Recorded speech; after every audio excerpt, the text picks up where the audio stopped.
Welcome everyone to the first virtual US Squash Town Hall. We've done these around the country before, but this is our first chance to do so online, and we hope that's going to give us an opportunity to reach as broad a cross-section of our members as possible.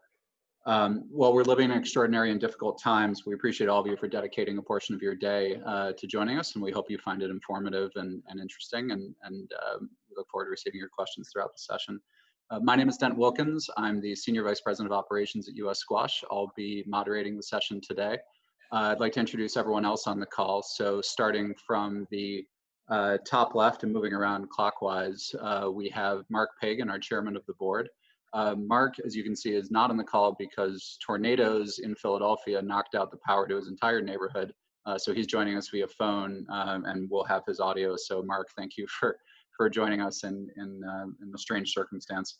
In the middle of the screen on the top is Kevin Klipstein, the president and CEO of US Squash, joining us from New York. Mark is from Philadelphia. I apologize, missed you, Mark. Continuing around the horn, we have Sue Venkatesan, who's joining us from the Bay Area in San Francisco. Then we have next Tim Conway, chair of the Finance and Audit Committee. He is in Boston. Thanks for joining us, Tim. Myself, and then Kim Clearkin, the Vice President of Programs and Events, joining us from New York. So thank you so much to all the panelists for joining us today. A few quick housekeeping items before we begin. For those of you that are watching this directly on the US Squash website, if you'd like to make comments or ask questions during the session, there's a link directly below the video that you'll be able to go over to our YouTube page and use the live chat function on YouTube to submit questions during the session. We'll cover many different topics during this. We'll touch base on the current state of the organization and our programs. We'll update you on the Arlen Specter US Squash Center project and its progress. We'll speak to the squash community's response to the current shutdown. And many of you in the questions submitted ahead of the session were very interested specifically around the return to play and the return to competition, both for juniors and adults. So we'll dedicate a fair amount of time during the session to addressing some of those questions and give some insight into our thinking. So let's dive into the session. And to start, I'd like to ask each of our panelists to give a brief set of introductory remarks. And Mark, I'd like to start with you, assuming a new tornado hasn't hit at this point. So we appreciate you still being able to call in and for opening up the session today. Well, thanks, Dent. No, today is actually a gorgeous day in suburban Philadelphia, which wasn't the case yesterday midday. Looks a bit like a war zone around here. But I appreciate the opportunity to kick it off, this inaugural or first virtual town meeting. And it truly is at extraordinary times at every level, both at the individual level and the organizational level, and then certainly the national and international level as well. And we've gone through 8 weeks of unprecedented challenges and changes. You know, as an organization, virtually every organization I've been involved in has had to revise at least 3, if not 4 or 5 times the plan since early March. I remember US Squash at Kevin's initiative was the first national governing body, and I think really the first sports organization in the country to declare an end to play in early March. And for about 48 hours, there was a great deal of commentary that I fielded about, isn't that premature? But that pretty much evaporated when the NBA and the NHL followed suit about 48 hours later. And we've continued to see challenges and changes throughout. My sister's an evolutionary biologist. In the middle of all this, I was whining to her about the challenges of going through yet another planning session, another revision to plans that had been only made the week before. And she sent me a quote from Charles Darwin, which I think is very apt for the times we're dealing with, which is, it's not the strongest of the species that survive, nor the most intelligent, but the one most responsive to change. And I would say that the US Squash organization has been extraordinarily responsive to change, and the staff in particular, led by Kevin, but also supported by the board and by Sue, our vice chairman of the board, and Tim, whose leadership of the finance committee has been really essential through this past 8 weeks.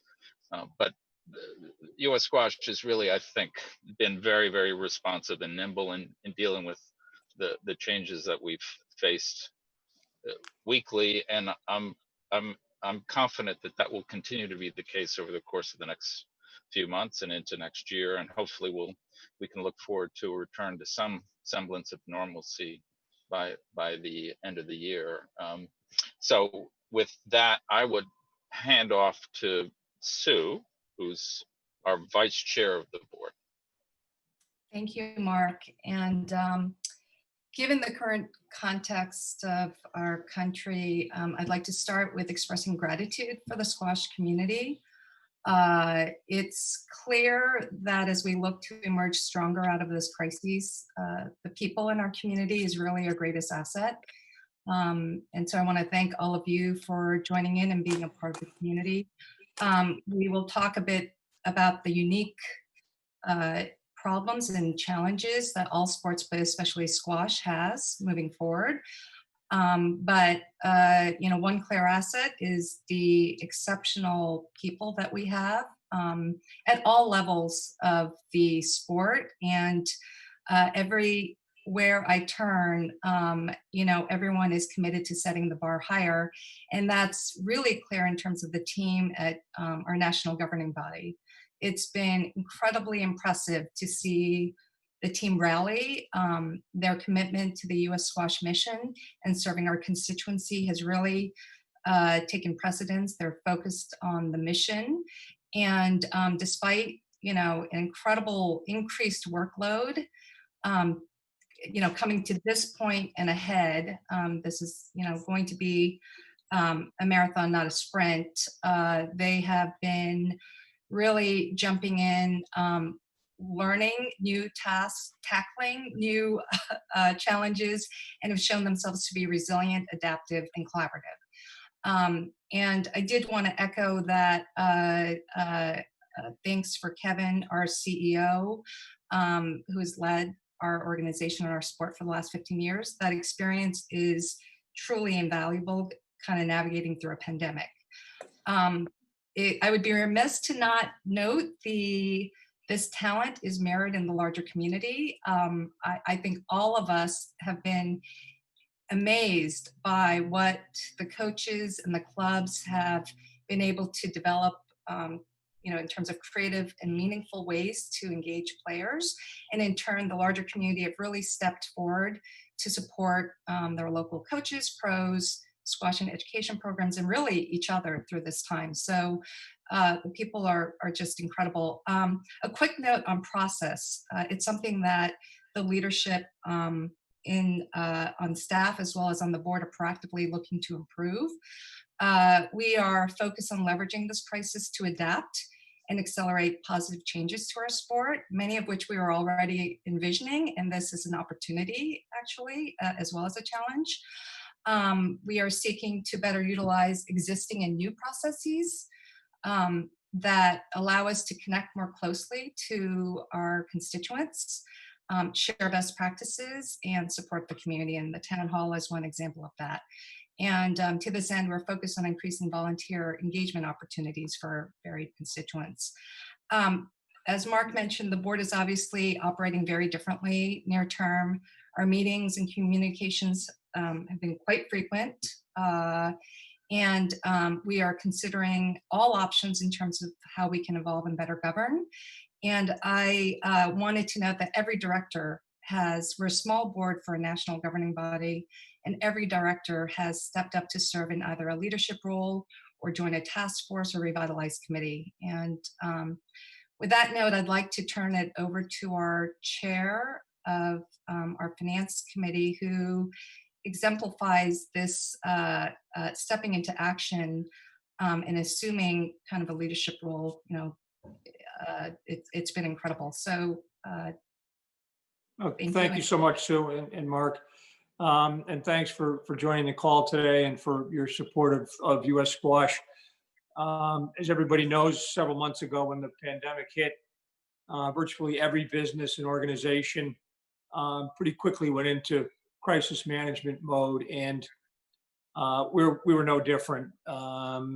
We found ourselves in the same situation. It was as we began to look at cash flow forecasts, we realized that, like most organizations with such a dent to our the revenue line, that cash flows were a real issue. My piece of this might be a little drier. I'm going to step through a couple of bullet points, but when I step back and I look at, and I think this kind of echoes what Sue and Mark said. When I look back at the process, I'm very pleased with not only the process that we went through, but also the prospects for the organization. And I think that the actions that the management team and others have taken have really put us in a very good position as we move forward here. Clearly, we still have challenges, but I think we're all cautiously optimistic about where we go from here. Because the finance and audit piece is kind of technical, I thought I'd step through a little bit of it just for a minute. I start by saying a couple of bullet points. One is Kevin and the team acted very quickly and aggressively. They were decisive, they were calm, but they were urgent. They first took care to make sure that the staff and their families were safe and sound. Kevin immediately engaged the board on a real-time basis, and we will all be on the same page here today, but we always haven't been on the same page in every conversation we've had. We've had great debates and disagreements, but I think we've worked together extremely well. We focused on the near term. We felt like we really needed to. There are long-term opportunities and challenges, but we focused on the near term, and in particular, the Specter Center construction, which we'll talk more about, and the cash flows at both the standalone U.S. squash operations as well as the Specter Center.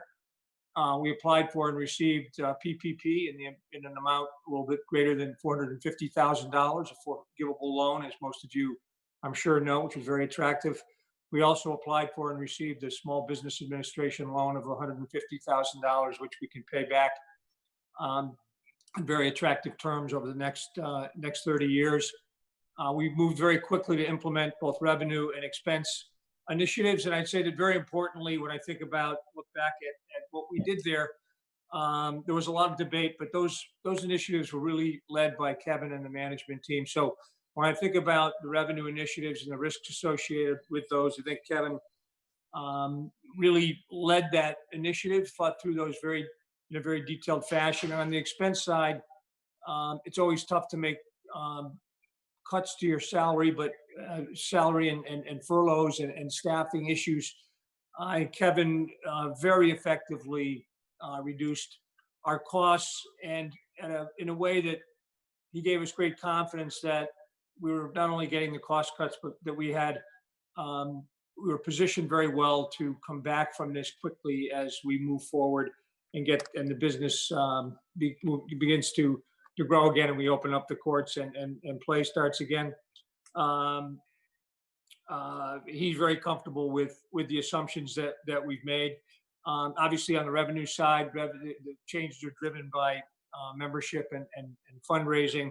On the expense side, really is people, salary costs, and technology. We're very comfortable with our cash position at this point, and we need your help because a lot of the revenue initiatives relate to your generosity and contributions. I think as Mark started out, whenever you hit a crisis or face a crisis like this, it's a challenge, but there are great opportunities as well. And we think that we've already begun the process and detailed work of rethinking not only the U.S. squash operations in various ways, but also, finding more and better ways to reach out and connect with the communities that we operate in an event to make sure that we're on the same page and doing the best we can for people who are in need and using the sport the best we can to take advantage of that opportunity. So with that, I'll turn it back to Kevin. We'll actually pass over to Kim Clerkin first. Tim, sorry, I'm not trying to overrule you, but yeah, Kim, why don't you jump in and open us up here? Thank you. Okay, thanks, Tim. Yes, it's been a very different 3 months than we had expected back in March. We were happily planning for the end of season nationals and had to very quickly pivot to closing all the tournaments down, which was kind of depressing, and we've had to continue that, unfortunately. But there is some good news. We've been working with other NGBs and with the US Olympic and Paralympic Committee, with some other squash federations, to work on a process for a roadmap for a safe return to play, so that when clubs are able to open, that they know how they're going to open. But I think what I found really positive about this time, though, is working with the community, the teaching pros, the club owners, some SEA program leaders and college coaches even. We've been working together as a community to help each other to work out what that roadmap to opening is going to look like. As you know, some places are opening before others, and so we're meeting quite regularly to share those experiences so that other clubs who might be a little later can benefit from that initial experience. So I've been really impressed by the community that we've fostered there. And I'm actually looking forward to talking more about the reopening process and what that means for everybody as we go through this evening's call. Yeah, and Kim, you've really acted at the tip of the spear for the organization around assistance to the community around their planning for reopening, and then really leading our team's efforts on the planning for reopening. So I know there are a lot of people eager to learn more about that, and we look forward to dedicating good time to get into some of the details around that today. So to close out the intros, Kevin, can I pass it over to you and give your opening thoughts? Sure, thanks, Dan, and appreciate the comments of my volunteer and professional colleagues. It's been a very challenging time. This has been really difficult for everybody in the world, everybody in the country, and our staff and volunteers, and the way people have rallied has been really heartwarming and essential. And I'm counting on it continuing. I'm really glad people have joined this town hall. And I would just echo what Sue said, in that this is just one of the ways we hope to engage the community during this time, and will continue to in the future. It's opened a lot of people's eyes in terms of different ways we can engage the community, and an opportunity to share our perspective, answer questions the best we can, and just talk about how we're processing what's going on in the world. We've done some leadership lowdowns. We'll continue those so you get a better sense for how our management team are handling their particular areas. We have an annual meeting of the members in 2 weeks, and that'll be an opportunity to update the membership and elect new board members. So I'm thankful for all that. And the sport and the organization itself was really on the ascendancy going into March. Our membership, our accreditation, participation, revenue through technology, and engagement we're all at all-time highs, and we're and still are in the construction phase of a major national center, which is sort of a once-in-a-century project. And so we had a lot going for the organization of sport. We have a lot going for the organization of sport because we have those assets. We have an outstanding staff, has been mentioned. We've got a really great leadership team and board of directors and volunteer leadership. We have outstanding technology, which will be even more essential as we plan return to play and keep people safe. And finally, we have the Specter Center, which will be in place fully under control and be able to offer the best environment. And I guess I just wanted to close just commenting briefly on what we're seeing and experiencing as a society in response to George Floyd's killing. We're obviously as appalled as anybody else, and as an organization, we're going to have to listen and be thoughtful as a community and as an organization, and whether and how we can change and how we can make a difference. We're not a social change organization, but our programs impact people, and people drive this change. And one of our programs, the community affiliate program, is really designed to support and expand the facilities that offer a full spectrum of opportunities to play, regardless of people's background, regardless of socioeconomic circumstances. And those facilities are doing that in innovative ways to increase access. And it's our belief that in that process, through the process of developing deep understanding cross-culturally, cross-economic divides through sport, which is really universal, that we can make progress towards goals of a more tolerant and just society. So we're going to continue the work that we're doing in promoting that. And there's going to be no better place than the Specter Center in Philadelphia when it opens. We have partners in Atlanta and Portland, Maine. They're leading the way. Soon we'll have San Diego with Access Youth Academy. And the Specter Center will be also a model to bring the community together under one roof, where we can share the values that squash teaches and that we share in terms of fairness and courtesy and respect and personal accountability. So, in that sense, I'm optimistic at a time where I think we're all questioning a lot of core assumptions in our lives. So I want to thank everyone for participating and look forward to the discussion then. Thanks, Kevin.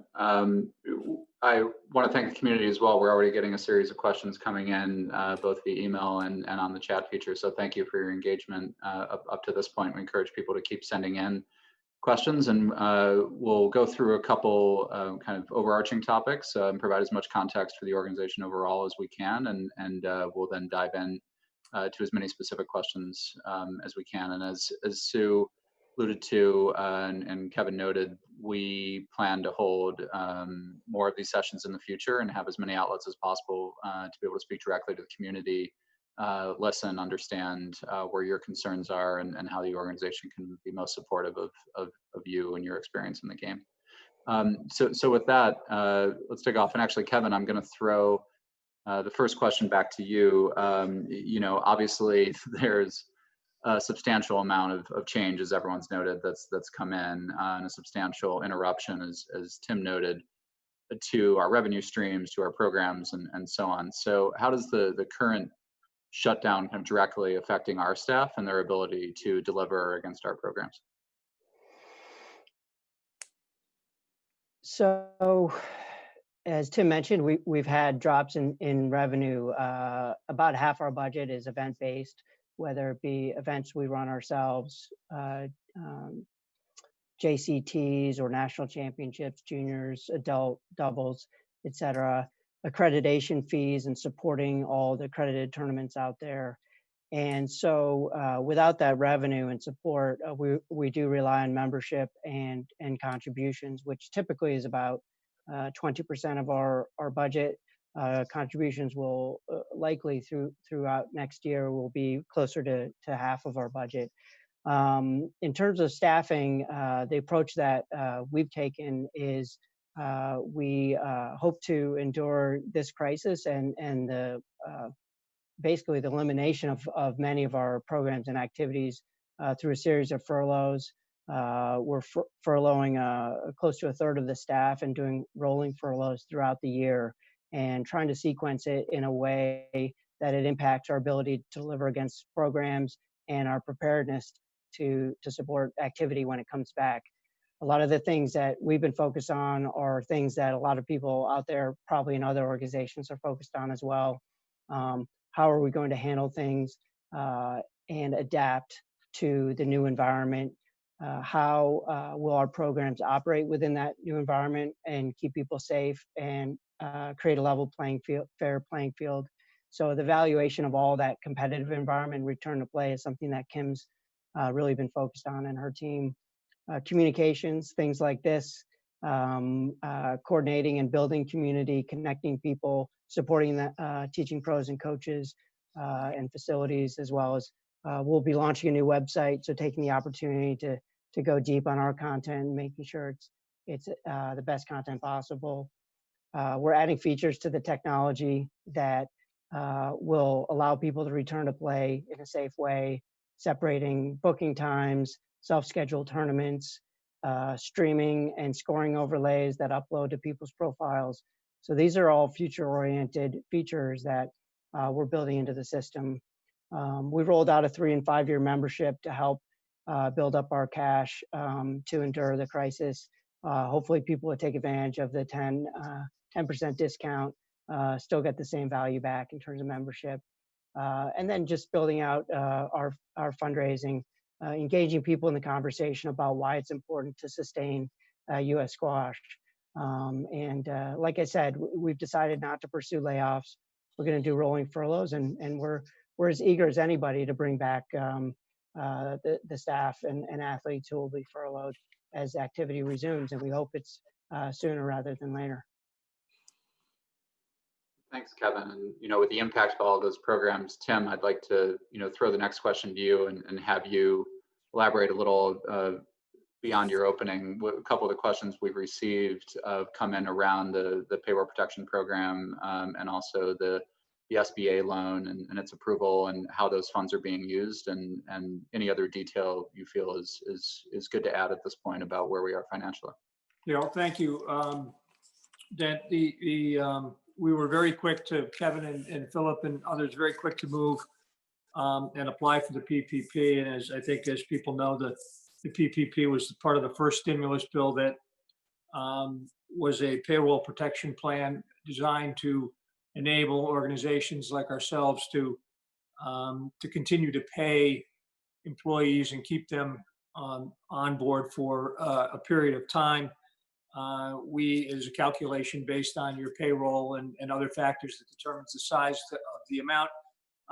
We spent a lot of time figuring out all the details around that. It's a little bit complicated, and I think we were able to maximize the loan that we got in order to keep people on for a while. So I think it was $465,000 or thereabouts.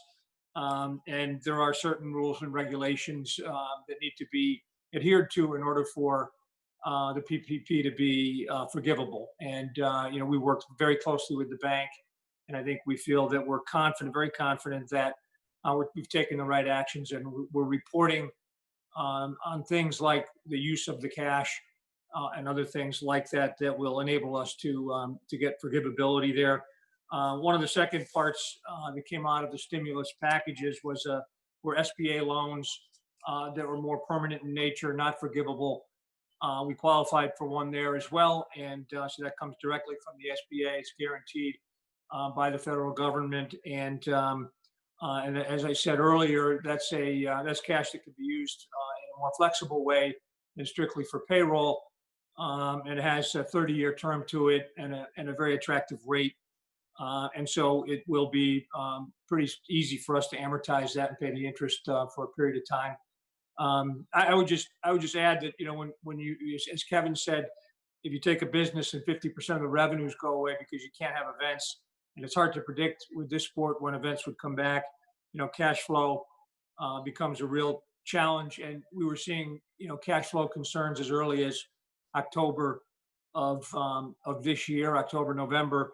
And now with the changes that we've made, including the 35% cut that we've made to the salary side of the equation, we're actually very comfortable with a for us, a very healthy cash position all the way out into the end of June or the end of this fiscal year, which is June of 2021. So those actions together were very impactful.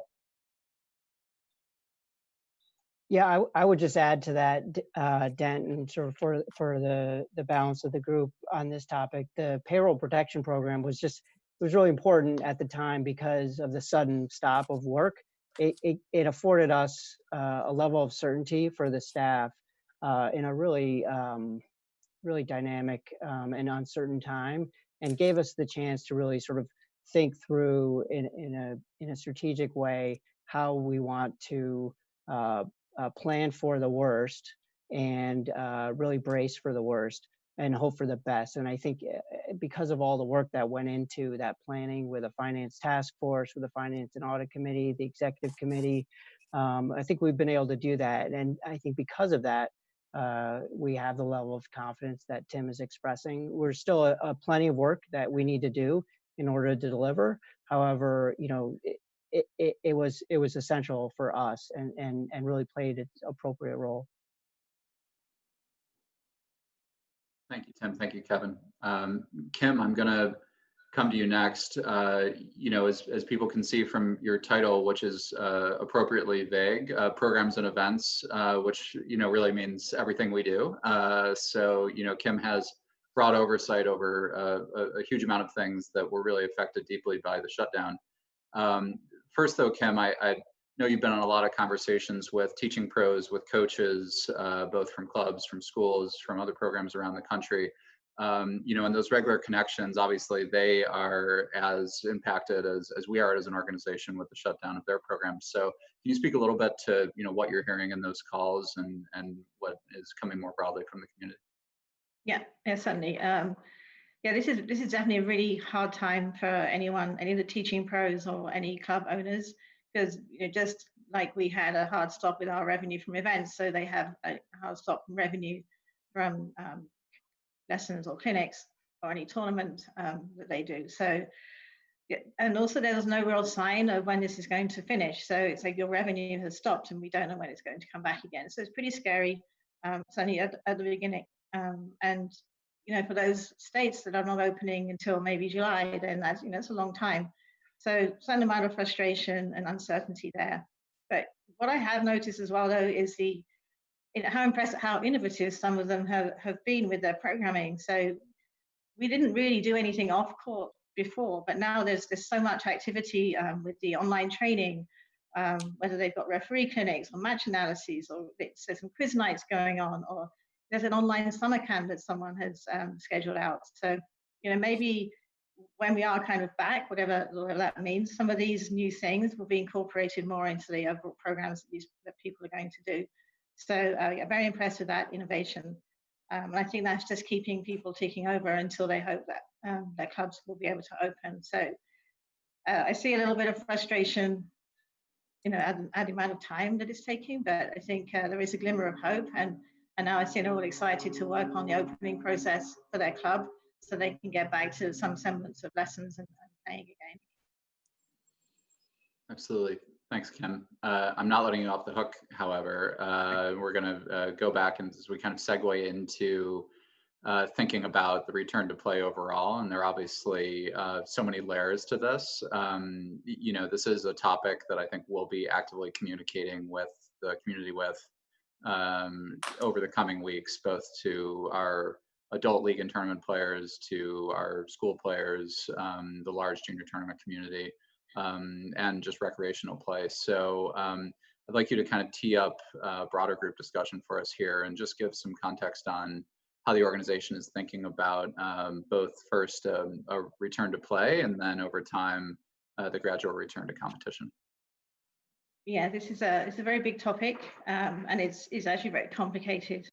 So it was very easy to close competition or to close clubs relatively, but opening them up and opening back to playing competition is actually very complicated. I think everybody knows that every state and then maybe some counties as well within the states all have different guidelines, different timelines. So to be able to coordinate that, it's very hard to have a cohesive strategy for the return to play or competition. But we have some overarching guidelines that we can use once the clubs are open, and that's our first hurdle. Really, is like how do we have clubs opening their doors, and then how do we get players playing back to where they're happy to play anyone again. And then once we've got clubs open, when we can start thinking about, well, what does competitive play mean, and how do we start district leagues, how do we start the tournament structure again. That's really important for our juniors who are probably listening. I don't have any specific details on what that is going to look like, but definitely we are thinking a lot about how we return to junior competition. And it's not just the competition, it's also the rankings. How do we then restart the rankings? How do we go from where we are now, where they're frozen, and how do we restart them? And what does that mean? What does the tournament structure look like when we come back? And then even when we're at the tournaments, what do they look like? How do they differ from where we are now? You know, do we screen people? Is there going to be a vaccine? Is there going to be testing? So several considerations for us when we look at how we're going to approach that. I could go into more detail now, Dan. I'm not sure if you want me to talk about club, how we're going to go into the club, or whether you want to. I mean, I'd like to jump in, Kim, and just say that anyone who's seen me speak about squash, I often speak to the challenge of we're of the equivalent of a small or sport in a local environment, but in a national geography. So we're a small sport, but we have a national geography, and that presents all sorts of challenges for us, particularly at the junior level.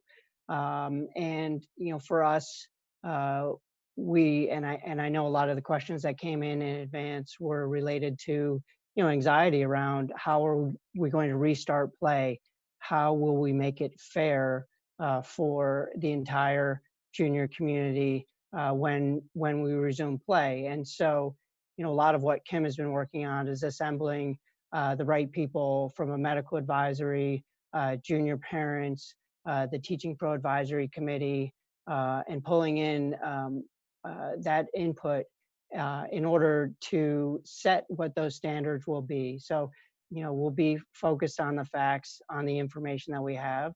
We'll have criteria that once we achieve that criteria, then we'll be able to move forward with certain implementations of return to play. So I think, so far Kim's done a great job in terms of establishing that process and creating the network. And now it's going to be a question of continuing to gather information in terms of what's out there. But what we want to make sure of is that there's a fair level playing field across the country. And that's without a doubt going to be a moving target for a while and a challenge. Thanks, Kevin. Thanks, Kim. Sue, I'd like you to kind of pick up the thread here on junior squash, both as a junior parent, but beyond the leadership you provided as vice chair of the board currently, you also are really been one of the leaders of our JSAP committee, which is the Junior Squash Advisory Panel, which actively provides input to, in a normal time, policy creation over the course of a year, but has kind of kicked into high gear as you've been working with Kim and the staff around what a fair restart actually looks like. So can you speak a little bit in more detail to what those conversations have been at this point? Thank you, Dent. And I'll also add that I'm a parent that's worked through kind of participating in squash from an emerging region, which is the Bay Area, as well as leading an access task force that included staff, senior management, as well as board members, because we have remained very committed. And, going back to this theme of creating opportunity out of challenges, in our conversations on JSAP and with Kim and the programming team and with Kevin, we've really focused on, how do we use this transition period to accelerate changes that would be good for our sport.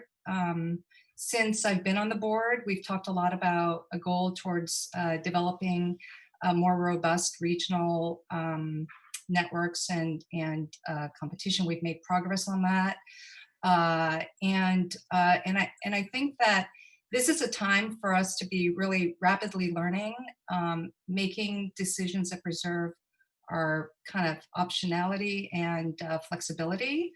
And we have to try new things. And the road back clearly is going to have to encompass some sort of regional engagement, in terms of before we get back to kind of a full, robust national schedule. Work is going to happen regionally. And while there are many who are concerned about, the level playing field, I think there's a period in the transition where things can be tested out that really accelerate innovation. And I'll just mention a few things. We've been seeking to make the sport more accessible geographically and affordable. So this really helps us in terms of reducing travel. It supports kind of our ideal towards really helping our scholar athletes. I think it's going to build community. I'm so glad Kevin mentioned the community squash aspect and our focus on really building that model. That the local squash and education programs that we all love and want to support are a big part of our regional communities. And there's a way, I think, in this transition to better integrate those students and players into regional camaraderie and playing opportunities. So in many ways, we will be leveling the playing field instead of having kind of a divergence in that piece. So this is a time for, I think, the community, the junior community, to be patient as we work through that. And we'll make some mistakes in terms of piloting things. This is what we have to do, but we'll learn from them and hopefully get the process right. Thanks, Sue. I'll just jump in and say on the adult side of things, we're working closely with the districts. David Keating heads up the district committee. I've talked to a couple key district presidents about what their plans are, how they're thinking about return to play and supporting facilities, and also operating leagues. District leagues are a big part of our adult membership, and the idea of self-scheduling and other components. And so, I think there are a lot of facets to it, both on the junior side and the adult side. But people seem to really be engaging in the conversation. So we can't quite say when or how, but I can say that we're definitely have the right people in the room in terms of talking about it. And also, as Kim mentioned, in consultation with the U.S. Olympic and Paralympic Committee, colleagues of mine at other national governing bodies. So there's a lot of attention and a lot of collaboration going on to sort of work through this crisis. Kim, I'd like to pick that up and have you expand a little bit on what Sue was referencing around returning to play, being more regional perhaps at first, and then moving up over time based on whatever regulations are in place from the government, along with what's safe for an indoor sport like squash. So do you want to speak in a little bit more detail around that? Yes, definitely. So I think I hear a lot of people say, when are you going to go back to junior competition? When are we going to have our tournaments back? And that's not really possible to answer yet, but what we definitely can say is, like, what do we need to see to be able to start them again? And so, it's important for us to engage the community over the next few weeks and months to find out how much do people want to travel now? So, should we be putting out a national tournament like we have done in the past? Because that might compel people to travel, and that might not be the right thing to do. So, do people want to stay in a hotel? So, should we be creating tournaments that are multiple day tournaments? So, these are some of the considerations that we're going to need to find out. How tolerant is the community going to be within a state, within a district, within a region? And some of that will shape how we think about how we restructure the play when the time comes. And we can base these decisions on what's happening now, and things change every day at the moment, and maybe in a month's time things will be very different. So it's important to know what questions need to be answered to be able to shape the solution that we're going to come up with. And I know that people out there are also concerned about national play, and that you're in New York, your club isn't open yet, and you're looking over to Ohio or the Bay Area, and they're open, and you're afraid that people are going to get a head start and you're not going to get a chance to get back into playing. So it's very important when we think about starting nationals that all the clubs are open, all the regions are open, and not only that they're open, but people have had time to get back on court, to practice, to regain their fitness. Because what we don't want is for you to rush back and then get injured. That wouldn't be the right or safe thing to do. So these are some of the considerations that we need to think about when we start thinking about the tournament structure and how regional it should be. When it comes to rankings, and I think there are some concerns about the rankings, as I mentioned. The national rankings can't really start again until the national tournament structure has been put in place, because you need a full set of tournaments to make it fair. But I think that what we can do in the interim is, we look at the regional play, we create some regional rankings, and people can then gauge their progress at least within their region. So these are some of the thoughts that we've been having about how the restart might look, and some of the questions that we need to answer to put in an actual solution and to define the timescale. And we're definitely looking for you, the community, to input into that, as Sue said, and not just the pros either. We need to know and hear from players in different parts of the world, parts of the country. Thanks, Kim. It's obviously, a complicated set of layers that go into all of this, and I want to echo the desire from us as an organization to collect as much input as possible through the different working groups that are in place, and just through individuals reaching out to us and letting us know their feelings, as well as surveys that we'll do and others. So I do want to reiterate that I think this topic of return to play is obviously at the front of everyone's mind. We'll plan to send out more communications within the coming week and over the coming months as more information becomes available and as benchmarks begin to get hit. And we also love to hold more town hall style sessions and collect questions and input from the community to understand where people believe the opportunities are, where their worries are, and how best we can help bring squash back to the best reality it can be in the current situation. So with that, we could obviously talk about return to play for several hours here, but out of respect for people's dinner schedule on the East Coast or work schedules on the West Coast, I want to shift slightly here. So Kevin, I'm going to pass this over to you. So the Arlen Specter U.S. Squash Center, which is currently under construction in Philadelphia, which will really be the future home for U.S. squash and future home for the sport in the U.S. Construction was shut down due to the crisis and is now restarted. But I'd love if you could provide some context on where that project currently stands and the impacts that this has had on the center. I'd be happy to. As I think I mentioned at the top of the hour, this is really a once in a century project. Particularly for the size of organization that we are, and the impact that the center will have is just going to be absolutely monumental in terms of its ability to influence our ability to deliver against our mission in every regard: access, awareness, excellence, sportsmanship. And so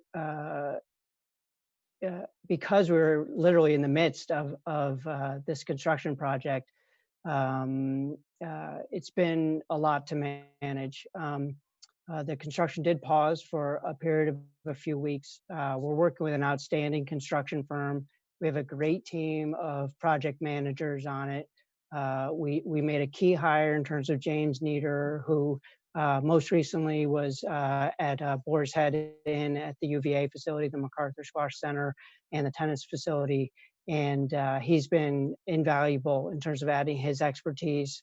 Ned Edwards has continued to lean in tirelessly in driving this project. And so we feel well positioned. Construction has resumed over the last few weeks. We have an updated construction schedule, which has us towards substantial completion sometime in December of this year, which we're extremely excited about. We have a lot of our elite athletes consolidating in Philadelphia. We just got off a call with them a few hours ago. We have monthly calls updating them. They're excited to become centralized there. So our sources are in balance with what we need to complete the project in a way that we feel is appropriate and makes it everything that it really should be. And we're continuing to fundraise in order to provide us the startup funding to support the operations, so we can begin to drive revenue lines and offer the kinds of community programs that we'll be supporting there. And so despite some really challenging circumstances, the project's on track. And again, the benefits to the organization, the stability that it will create for us, our ability to control our own events and procedures there, knowing that some key facilities that we've used in the past may be more restrictive. It's so key. And our direct connection to the community, our ability to model best practices in the community affiliate program and centralize resources so that we can model that and drive growth. it's just going to be essential. So I'm excited for it. We're over the 50% mark in terms of construction and on track for year-end completion. And Kim, one question I have in regards to the Specter Center, we received a lot of questions leading into the town hall around how tournaments will look different. The Specter Center obviously provides us a platform to innovate in that area to keep both players and spectators safe as much as possible. So can you briefly, and I want to be sensitive to time, but can you briefly touch on some of the thinking from our medical committee and what you're hearing from other governing bodies and from our own thinking about, how competition may look different when it does come back? Yeah, sure. It seems pretty clear that the new normal that we talk about is going to have social distancing for a while, and we're going to need to have much better sanitization processes as well. So I think when it comes to running a tournament, one of the key things we're going to have to do is limit the number of people who are going to be in the building. So whether that means players only or players plus one is something that we're going to need to think about, and maybe it also depends on the size of the building. Specter Center is nice and big. It's going to have a good flow. So definitely limiting spectators, but at the same time, we don't want to limit the ability of people to see their kids play. So I think we'll be looking to leverage live streaming so that players, families can still see their players and their kids when they play. I think there'll definitely be some kind of screening. We need to know who's in the facility. We need to be able to trace them. So we need to make sure that we have a good and probably contactless, if you like, registration system and a screening system as much as we can right now, which would be asking people, have they had COVID in the last 14 days, etc. Do they have any of those? Do they show any symptoms? But who knows how that might be in another month's time. Maybe there'll be some antibody test that you can do. Maybe there'll be a vaccine you can have. But we need to constantly review that and see what that screening looks like. Definitely a degree of screening of the players and anybody in the building. And then when we are there, I think we try to keep players together. So it seems that what most organizations are trying to do is to keep a group of players or a group of people in a cohort, is the name that's being used. So maybe we would look at each age group, we'd have them play their matches, then we'd have them done, we bring in the next age group. So we limit players in the building that way and try and keep that distancing. In terms of wearing masks, I think wearing a mask when you're not on court, I think anyone who's in the building would need to do that. So those are definitely some of the main things that we'll be doing. There will be some other stuff as well, but we have to keep looking at how can we keep this as safe as possible and mitigate as much risk as we can when there's a tournament going on. Great, thank you, Kim. I think, Sue, one of the things we're hearing too are people eager to know how they can help. Everyone's been stuck at home for the most part, with the exception, obviously, of essential workers and those helping kind of keep society moving forward. And we've been very lucky in being able to do what we do from home, even as we miss the sport that we love. But people are looking for ways that they can support squash, and if you could speak a little bit to us as an organization, how they can help, that would be great. Okay. Well, I'd say first, for the community to continue doing what they're already doing, supporting their local programs and coaches, really important during this time of uncertainty, and we don't know how long kind of our current status quo will extend, and particularly, regions coming out different ways. We have so many people who are already incredible ambassadors for the sport, so keep on promoting it and the values that are intrinsic in our sport. Something very unique about the squash community is really this combination of social and business entrepreneurs with generous philanthropy that have really driven innovation and transformation in our sport. And so, that has launched Technology Club Locker, which is actually an incredible asset combined with Specter Center for us returning back to competitive play.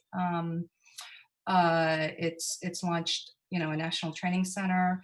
national coach position, as well as support for an elite athlete program. I mean, the squash and education programs is just incredible. I don't think there's really not any other sport that has that in community squash. So very, very powerful places. And I would say if the community can continue that, that's amazing. In the coming months and the next fiscal year, we would really like to leverage the talent and energy that's in our community and more structured volunteer opportunities. So, as we look to do things and get the process right, we will expand from what right now has been more of a National Junior Squash Advisory Panel to really look at talking to people regionally. So whether that's initially regional focus groups and panels, that would, kind of include adults. And actually, we'd like to hear from the kids themselves. There are many of them who are very anxious because they're kind of getting at the college recruiting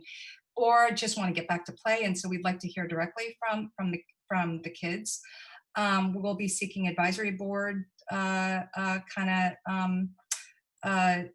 talents and volunteers on our board committees. And then the last thing I would mention is it's clear Tim talked to our financial health, and we really do need the partnership from the community to build back our health and really, what that equates to is ensuring that we retain and can recruit the best talent.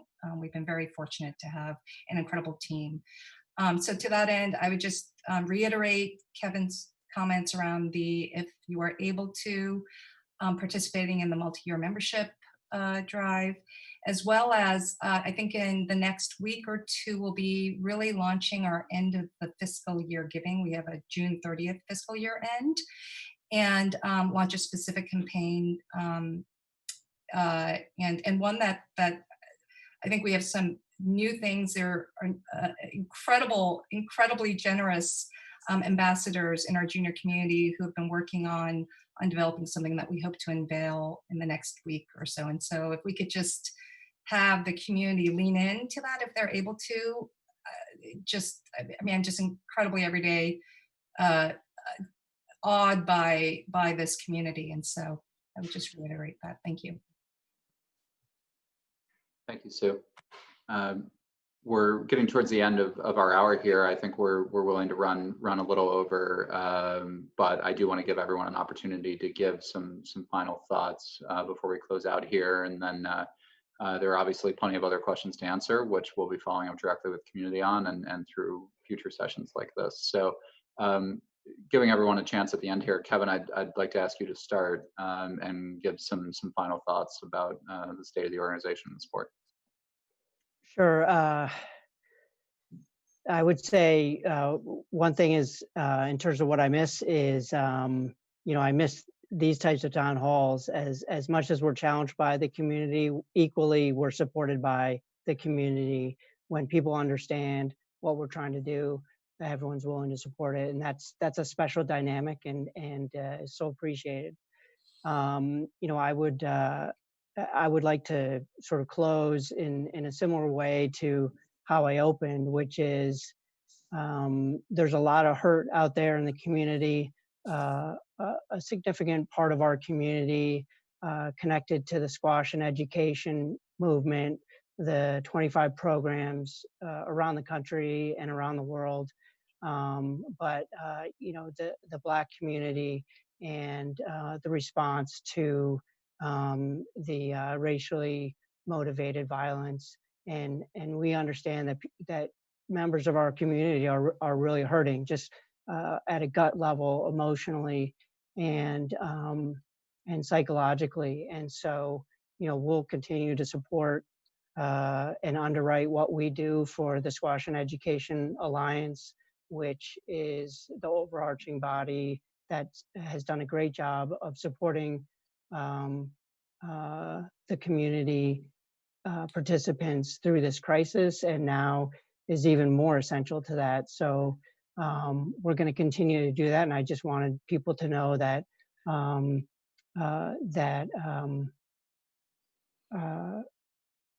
we are thinking of them. And then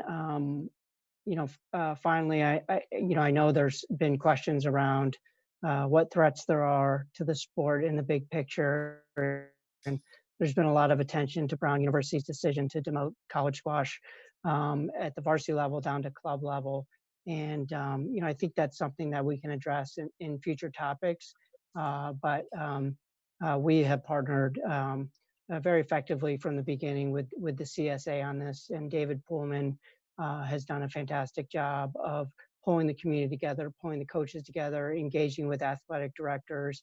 And so, whatever way the decision ultimately goes with Brown University, I think collegiate squash, there's a threat to it, but there's also a ton of opportunity there as well. So more to come on that. But I know that questions have come in and concerns have come in on that front as well. So for my part, I want to thank people for tuning in and listening and engaging, and hopefully it was worthwhile, and we can continue to do this, and it's an effective way of having an exchange of ideas. Thanks, Kevin. Kim, can I pass it over to you? Yes, certainly.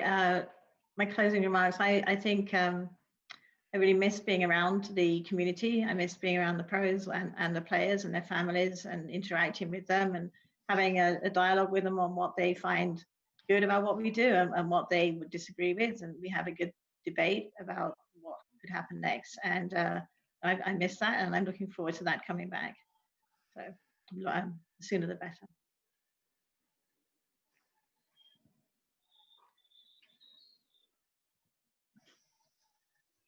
Tim, can I send it your way? Oh, thank you. Then I think, I think it's been said, I think we've learned a lot in this process, as you do in challenging times like this. I think we have a great organization that's become clear.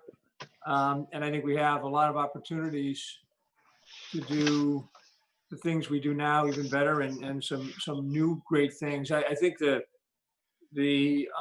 Specter Centers, in my view, is kind of a miracle. It's such a huge opportunity for us and for the community. And I think to get that done as we are planning, and the team is executing to get it done in this environment, is an amazing feat. And obviously the lead donors are a huge part of that. But I think that's a tremendous accomplishment as we get that done in this environment. So I congratulate everybody on that. Thanks, Tim. Can I send it your way, Sue? So Tim expressed that so well, and I'll keep my answer simple. I think we're all missing social connection. So I can't wait for to resume, see people in person, and a special shout out to our global friends. We're really missing you, and really looking for professional squash to make its way back. I'm a huge fan, and but I think the friendships that all of us have made, it's a loss during this time. Zoom can only do so much. So. Yeah, Sue, yeah, I hadn't thought about that. You're missing the normal set of pro players that are staying in your guest bedroom at any given moment. So we'll get that back online soon enough. Thank you, Sue, and thank you for joining us. Mark, I'll let you have the final word from the panelists here, and thanks for hanging in there on the line. Well, thank you. I guess I would close with a threat, a short-term challenge, and the longer-term opportunity. The immediate threat is obviously financial viability and sustainability, staff continuity, and community engagement, maintaining community engagement. I think over the past 2 months, both staff and board have done really extraordinary work in terms of attacking those three immediate threats. It's an ongoing challenge over the coming months, certainly through the remainder of the pandemic, however long that may be. I think the short-term challenge is the return to competitive play and the return to recreational play.